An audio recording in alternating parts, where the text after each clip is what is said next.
welcome to the Paper Snob. This is Tara. Today I'm working on mixed media Mayhem and Baby Got Scraps. I have some gesso and I have some modeling paste, texture paste, a stencil, and our prompt for mixed media Mayhem this week is texture paste, stencil, and thread or lace.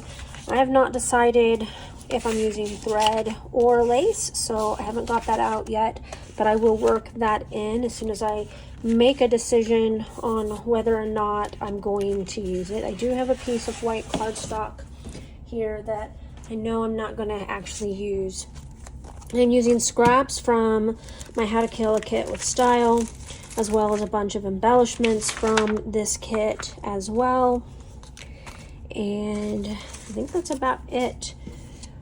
Yep, that's about it. But I do have a bunch of scraps here, a bunch of leftover embellishments. I'm getting to the end of this kit, which is kind of awesome because, you know, I've been actually trying to make it a point to work on it. And I have a photo of my kitty Jasper taking a nap when he was a kitten. So I'm going to pause. I'm going to get started with this mixed media, and I'll be right back. So the very first thing that I'm going to do here is I'm going to put texture paste kind of down the center of this black cardstock. It's going to be thinner towards the top and thicker kind of in the middle, and that is done with intention. I'm not one to make sure that my mixed media is absolutely perfect. The fun part about using texture paste when you want to make a full 12 by 12 mark on your paper with a stencil, you have a little bit of a struggle bus when the stencil is smaller. So I am trying not to lay down my top edge of the stencil, and that way I don't smear what I've got on here. So I let that dry overnight, and the next morning I went ahead and pulled it out. I'm using one of my Tim Holtz Ranger ink little craft mats here. That way I don't get this gesso all over my Fiskars mat that I've been working on. It's already starting to get a little bit stained. I am adding a little water here and there. This cardstock background that I'm using, this black cardstock, is the Joann's 110-pound black cardstock. It is supposed to be the same as the white cardstock that I love from them so much. I'm not in love with this cardstock. If you can tell in this video, there are fingerprints on it, and my fingers were clean. I washed my hands before starting, and there's just enough oils on even clean hands that it leaves fingerprints on it. That's frustrating to me, so I don't recommend the black cardstock. Love their white cardstock, which may end up being a moot point since it looks like they are going out of business. So I'm going to have to stock up and then find a different brand of 110-pound cardstock that I like. I prefer smooth.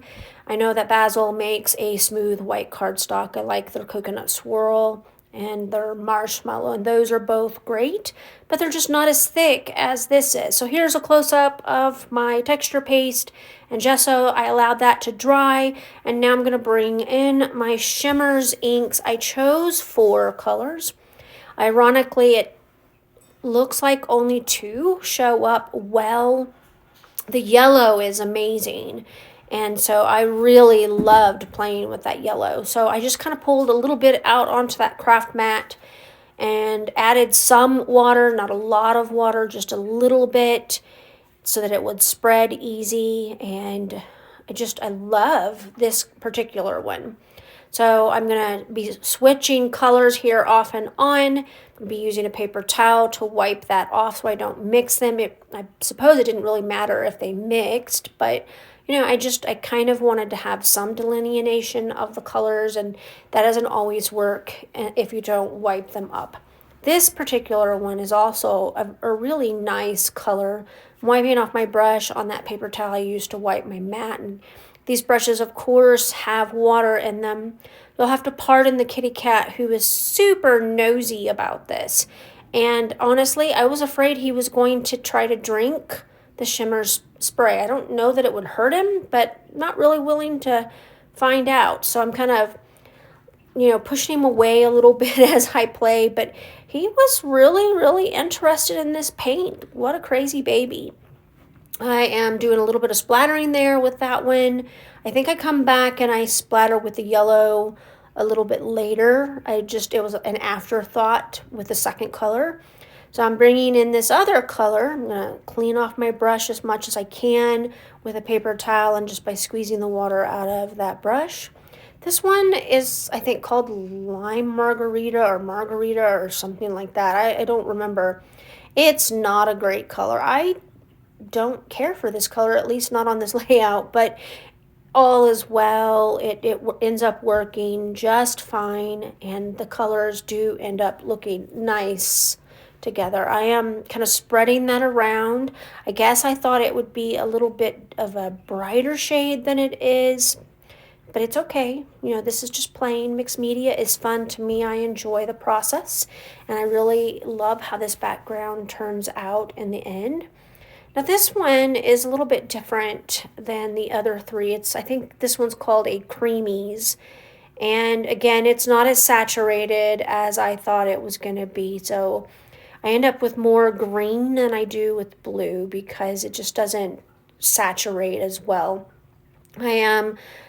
I did give up using the bit on the mat because I just didn't feel like that saturation was enough, and so I am just going to be dipping into the little pot and getting out as much as possible the color. But as you can see, it doesn't stand out as much as that green and that first green and that yellow did. I'm going to add the splatters here, and then I'll set this background aside to dry for a little while. I will come back in and add a few more splatters at the end. I think I do that off camera. My next little bit here is I'm going to bring in a few more colors, or a little bit more of the color. I think this is where I come in and add the yellow splatters because I didn't do it. Didn't start doing the splatters until the second color, and I'm just going to kind of spread those all the way around.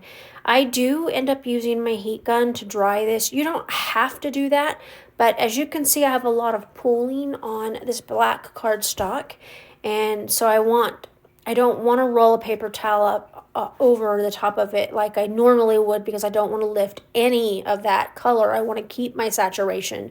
So I'm going to get out my heat tool and I'm going to mostly dry all of it. I don't know that I'm going to make you watch that whole process. This video is quite long.